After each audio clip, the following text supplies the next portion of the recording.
2027 aspirants, आज मैं बात करती हूँ कि मैंने यकीन 2.0 को फॉलो कैसे किया था। बहुत सारे लोग बहुत ज़्यादा कंफ्यूज है, नहीं आपने ऑफलाइन किया था ऑनलाइन किया था। तो मैंने फिजिक्स वाला जो स्टार्टिंग का वीडियोस है, मैंने उसमें अपना यकीन का जो फिजिक्स का जो मेरा नोट्स है मैंने वो अपलोड किया। आप जाके उसके PDF से मैच कर सकते हो। मैंने यकीन ही फॉलो किया था।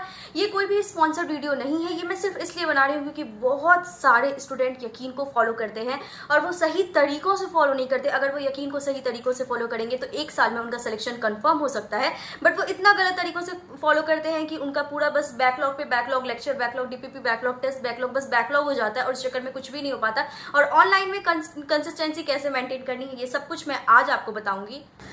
चलें, सबसे पहले अपन बात करते हैं कि मैं रेगुलर लेती थी या फिर रिकॉर्डेड लेक्चर लेती थी या फिर लाइव लेक्चर लेती थी। तो सबसे पहला अपन बात करते हैं कि अपन लेक्चर कैसे लेते थे। तो मैं लेती थी लाइव लेक्चर या फिर मैं लेती थी रिकॉर्डेड लेक्चर। तो मैं लेती थी रिकॉर्डेड लेक्चर। अब ये है कि मैं इसी साल का लेक्चर लेती थी या मैं पिछले साल का भी लेक्चर लेती थी। तो एक बार बहुत सारे लोग कंफ्यूज हैं कि ओल्ड बैच से हो जाएगा या फिर इसी बैच से होगा। तो मैं आपको कुछ चीज़ें बताती हूँ। जो करंट बैच मैंने लिया था, मैं उसको फॉलो करती थी। साथ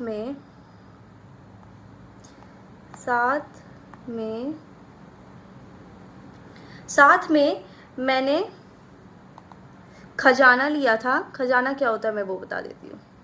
उस टाइम पे ऐसा होता था कि पहले के बैचेस नहीं मिलते थे। अब के टाइम पे मुझे जहाँ तक पता है कि पिछले साल के बैचेस में मिल जाते हैं यकीन का बैच खरीदने के साथ साथ। तो मुझे पहले नहीं मिलता था, तो मुझे खजाना खरीदना पड़ता था। तो उस टाइम पे मैंने खजाना, आई थिंक कुछ मुझे याद नहीं है 1000 2000 कितने में मैंने बाय किया था, बट मैंने खजाना अलग से बाय किया था। ये मैंने क्यों किया, अब मैं इसका रीज़न बताती हूँ। तो जब मेरा फर्स्ट डे था प्रिपरेशन का, विच इज़ 1 अक्टूबर 2023, इस दिन ही मैंने टेस्ट सीरीज ज्वाइन किया था। इससे पहले मेरे 2 to 3 चैप्टर्स हो चुके थे, लेकिन मेरे बहुत ही कम चैप्टर्स हुए थे। एक तो मेरी तबीयत बहुत ज़्यादा ख़राब होती थी और दूसरी चीज़ ये है कि मैं बहुत इरेगुलर होती थी क्योंकि मेरी वो कंसिस्टेंसी आ ही नहीं रही थी। वो पूरा जो रिदम होता है वो मेरा नहीं आ रहा था, और जो बहुत सारे बच्चों के साथ स्टार्टिंग में होता है तो वो मेरे साथ भी हो रहा था। तो आगे मैंने कैसे फॉरवर्ड आगे चीज़ें की वो मैं आपको बताती हूँ। ये कुछ 2-3 चैप्टर्स जो है जो मैंने कर लिया था ऑलरेडी। अब है कि अब आगे मैंने किस तरह से प्रोसीड किया था। तो 1 अक्टूबर को मैंने टेस्ट सीरीज़ ज्वाइन कर लिया था। अब इस पे टेस्ट सीरीज़ कौन सा अच्छा है ये मैं आपको नेक्स्ट वीडियो में बताऊंगी, क्योंकि कौन सा टेस्ट सीरीज़ अच्छा है ये डिपेंड करता है, पर्सन टू पर्सन वेरी करता है। पर्सन टू पर्सन के मतलब उसका कितना लेवल है, उसके प्रिपरेशन का किस लेवल पे है, उस अकॉर्डिंग वेरी करता है। तो मैं वो आपको नेक्स्ट वीडियो में बता दूँगी। ये मैं आपको नेक्स्ट वीडियो में बता दूँगी।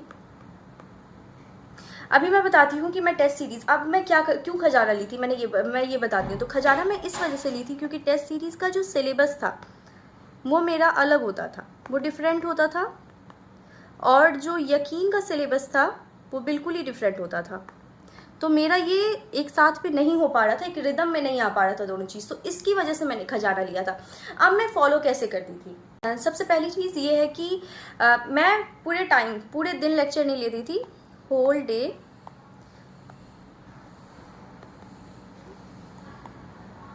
लेक्चर नहीं लेती थी, जो कि मोस्टली ड्रॉपर्स करते हैं ये काम, ठीक है। और फिर हमें ये फील होता है कि अगर हमारे मान लो लेक्चर अगर हमारे 8 आवर का है ना, अगर हम होल डे लेक्चर लेने लग जाए, एक साथ लेने लग जाए, तो ऑलमोस्ट 12 आवर हमारे लेक्चर में निकल जाता और मेरा दिन ख़त्म हो जाता।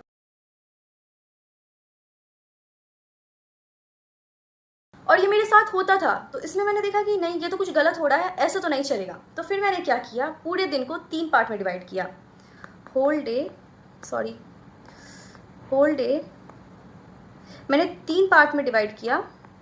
सबसे पहला वाला physics, then bio and then chemistry, ठीक है। यहाँ मैं आपको अपना टाइम टेबल नहीं बता रही, यहाँ पे मैं आपको बता रही हूँ कि मैंने फॉलो कैसे किया था।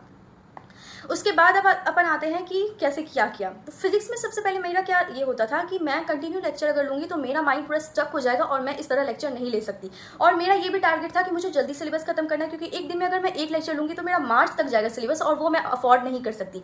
तो फिर किस तरह से किया जाए, तो इसके लिए मैंने क्या किया था कि सुबह सबसे पहले मैं उठती थी, जो मैं 8 बजे उठ जाती थी। हाँ, मेरा ऐसा था प्रिपरेशन में 8 to 9 AM मेरा मतलब होता था मॉर्निंग, ठीक है। इस टाइम जगने के बाद मैं क्या करती थी, सबसे पहले मैं अपना लेक्चर स्टार्ट करती थी फिजिक्स का लेक्चर स्टार्ट करती थी और फिजिक्स में पढ़ती थी MR सर से। उसके अलावा मैंने किसी से भी नहीं पढ़ा, क्योंकि MR सर का बहुत अच्छा लगता है मुझे। आपके जिसके फ्रीक्वेंसी मैच कर रही हो आप उनके साथ पढ़ सकते हैं। फिजिक्स में मैं उठते ही मैं लेती थी 2 लेक्चर, और फिजिक्स के लेक्चर में लेती थी 1.5x स्पीड में। ये मैं किस तरह लेती थी, ये सबसे ज़्यादा इंपॉर्टेंट है। इस वाले पार्ट में प्लीज़ एक भी चीज़ स्किप मत करना। 1.5x स्पीड में मैं किस तरह लेती थी, जितना भी सर थ्योरी बताते थे वो मैं बहुत अच्छे से सुनती थी, मतलब बहुत अच्छे से। फिर दुनिया इधर से उधर हो जाती थी, मुझे कुछ भी नहीं समझ आता था, बस मुझे थ्योरी सुनना होता था। और मैं नोट्स साथ में नहीं बनाती थी, नोट्स मैं अलग बनाती थी और मैं अपने रफ कॉपी के साथ बैठती थी। उसके बाद जैसे सर क्वेश्चन लेके आए, क्वेश्चन जैसे आता था वैसे ही मैं डायरेक्टली अपना स्क्रीन पॉज कर देती थी और सारे क्वेश्चन, मतलब 10 में से ऐसा ट्राई होता था कि 8 क्वेश्चन जो हो वो मैं सेल्फ करूं, वो मैं सर का नहीं देखती थी। ये अगर आपके साथ नहीं हो रहा, मतलब आप थ्योरी में 5 बार गैप ले रहे हो। कभी भी ऐसा नहीं होगा कि लेक्चर के बीच में 5 टाइम्स गैप ले, नहीं, हमेशा लेक्चर 1 रिदम में करना है, डायरेक्ट 1 रिदम में आपको करना है लेक्चर अपना, तभी होगा आपका लेक्चर। अगर आप 5 बार गैप करोगे तो कभी भी नहीं होगा। तो फिर इसकी वजह से मैं जितने भी क्वेश्चन होते थे ना वो सारे मैं खुद से ट्राई करती थी। और मेरा ये होता था कि जो क्वेश्चन मुझसे नहीं हो रहा है वो जब मैं नेक्स्ट टाइम पे आफ्टर 15 मिनट के गैप के बाद मैं अपना नोट्स बनाना स्टार्ट करती थी। और इस नोट्स के टाइम पे वो जो 2 क्वेश्चन मेरे रिमेनिंग है जो मुझसे नहीं बने लेक्चर के टाइम पे, वो क्यों नहीं बने, अब मेरे नोट्स में मैं खुद बनाती थी, सेल्फ या फिर खुद, ठीक है। और इसकी वजह से ऐसा होता था कि मेरा ना मोस्टली टाइम पे जो इसकी वजह से ये होता था कि मेरा मोस्टली टाइम पे जितना भी क्वेश्चन का सॉल्यूशन होता था ना वो मेरे नोट्स में मेरा खुद का होता था। और इसमें मेरा टाइम कैसे बचता था, तो जो टाइम सर क्वेश्चन का सॉल्यूशन करवा रहे होते थे, और वो ऑलमोस्ट आपको पता है एक लेक्चर में आप ये मानो कि सर ऑलमोस्ट 40 मिनट तक जो है वो क्वेश्चन के सॉल्यूशन बता रहे होते हैं, और वो 40 मिनट में हमेशा बचाती थी। ये मेरा 40 मिनट होता था जो नेक्स्ट लेक्चर के लिए मैं रखती थी। और ये नेक्स्ट लेक्चर इस वजह से मैं 2 लेक्चर एक दिन में करती थी। एक लेक्चर वो जो मेरा साथ साथ चलता था, और एक लेक्चर जो होता था, जो दूसरा लेक्चर होता था वो मैं करती थी खजाना से, जो मुझे साथ में 12th का करना होता था। ये मेरा करती थी मैं 12th का, और ये वाला मैं करती थी 11th का। तो ये मेरा टाइप था जिसमें मैं फिजिक्स कर लेती थी। और उसके बाद मैंने नोट्स बना लिया, और उसके बाद 15 मिनट का फिर मैं गैप लेती थी, और फटाक से मुझे I think half an hour लगता था, हाफ आवर में मैं कर लेती थी अपना नोट्स रिवाइज।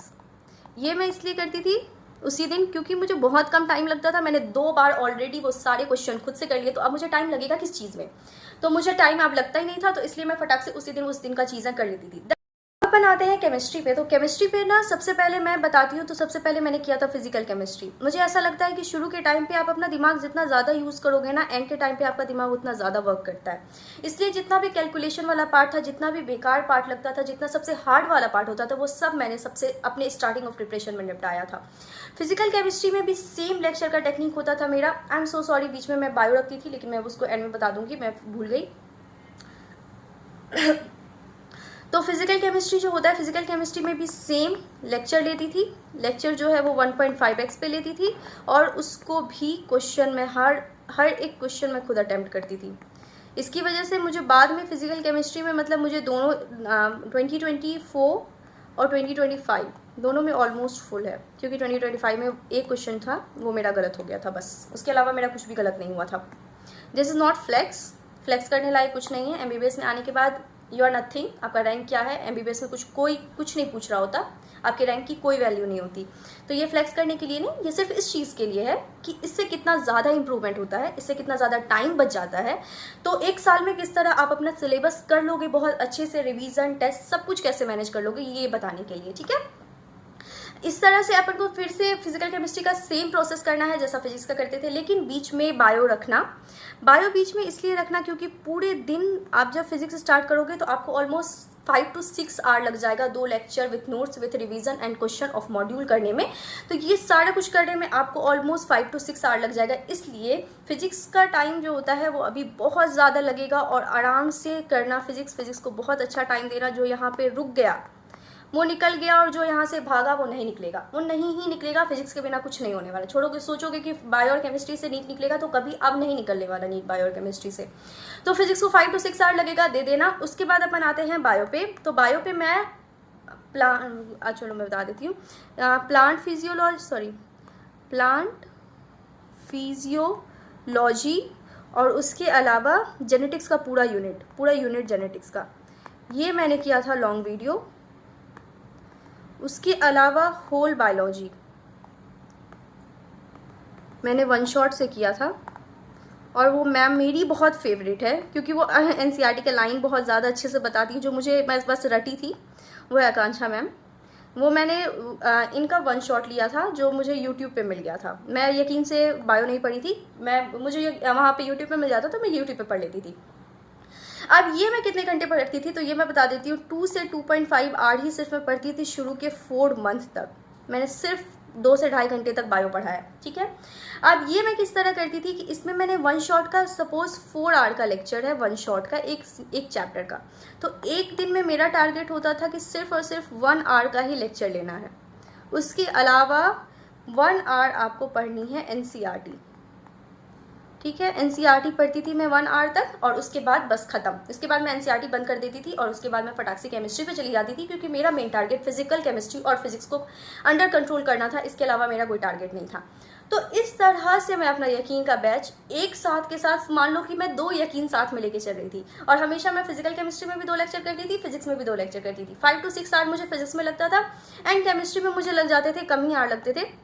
अगर मैं केमिस्ट्री का बताऊं तो केमिस्ट्री में मेरे को 4 आवर में मैक्सिमम लगते थे। केमिस्ट्री में थोड़ा सा कम टाइम लेता है और फिजिक्स में सर बहुत ज़्यादा टाइम लेते हैं क्योंकि सर का लेक्चर बहुत ज़्यादा लंबा होता है, इसलिए। तो इस तरह ये तरीका है जिस तरह से मैं पूरा का पूरा यकीन फॉलो करती थी और ये बहुत बेस्ट तरीका है क्योंकि मैंने ऑलमोस्ट 10 टाइप के एक्सपेरिमेंट करने के बाद ये वाला तरीका निकाला था। आप लोगों को होप सो बहुत ज़्यादा हेल्प करेगी ये चीज़, और होप सो आप लोगों को ये चीज़ें बहुत ज़्यादा हेल्प करेगी क्योंकि मैं बहुत ज़्यादा परेशान थी अपने प्रिपरेशन के टाइम पे कि कोई तो बता दो कि किस तरह करना है। लेकिन फाइनली मैंने बहुत सारे एक्सपेरिमेंट करने के बाद ये तरीका किया था। प्लीज़ एक साथ लेक्चर कभी भी मत लेना पूरे दिन, बहुत ज़्यादा टायरिंग होता है और उसके बाद क्वेश्चन प्रैक्टिस आपकी लिटरली 0 होती है। और मतलब मुझे जितने भी मैसेजेस आ रहे होते हैं, सपोज आप लोग मान लो एक दिन में अगर मुझे 10 मैसेजेस भी आते हैं उसमें 9 बच्चे ऐसे होते हैं जो क्वेश्चन प्रैक्टिस की वजह से सेलेक्ट नहीं होते। और बिना क्वेश्चन प्रैक्टिस किए हुए आप 10 साल और भी प्रिपरेशन कर लोगे तो कभी सिलेक्शन नहीं होगा। और क्वेश्चन प्रैक्टिस करने के लिए आपको लेक्चर के बीच में ही टाइम चाहिए। अगर आप कंटिन्यू लेक्चर लोगे तो वो बहुत टायरिंग होता है। मैंने किया था, मेरा पूरा दिन वेस्ट हो जाता था और लिटरली मैं पूरे दिन सिर्फ लेक्चर लेती रहती थी। लगता था ठीक है थोड़ी देर बाद ले लेंगे, थोड़ी देर करते हुए 2 घंटे का गैप लेती थी, फिर 2 घंटे का लेक्चर लेती थी और बस मैं सोती थी और मैंने कुछ भी नहीं किया था शुरू के प्रिपरेशन में। आप मत करना, आप इस तरह से स्टार्ट करो अपनी प्रिपरेशन। अभी जस्ट यकीन आया है, no promotion, please please please, कोई प्रमोशन नहीं कर रही हूँ मैं बस बता रही हूँ। बहुत लोग यकीन फॉलो करते हैं, यकीन को इस तरह फॉलो करके देखो और उसके बाद मुझे बताना, 1 वीक करो और उसके बाद मुझे जाके बताओ कमेंट सेक्शन में कि क्या सच में रियली आपको ये चीज़ फ़ायदा नहीं कर रही। उसके अलावा मुझे ये चीज़ है भी प्लीज़ कमेंट सेक्शन में बताओ कि आप अपनी प्रिपरेशन स्टार्ट किए हो या नहीं किए हो। नेक्स्ट वीडियो में आपको बहुत सारी चीज़ें बताऊंगी। सबसे पहली चीज़, बायो कितना गलत तरीक़ों से आप लोग पढ़े होते हो वो ठीक करवाना है मेरे को। दूसरी चीज़ है टेस्ट सीरीज़ कहाँ से करनी है वो मेरे को बताना है। बहुत सारी चीज़ें आपको मुझे अभी कंटिन्यू बताना है, तो उसके लिए आप प्लीज़ चैनल को सब्सक्राइब कर लो, तभी तो आगे मैं चीज़ें बताती रहूँगी। और फिर इस चैनल को फॉलो कर लो। बाय बाय, अल्लाह हाफिज़। अपना बहुत सारा ख्याल रखना और दुआ में हमें सबको याद रखना। Bye bye.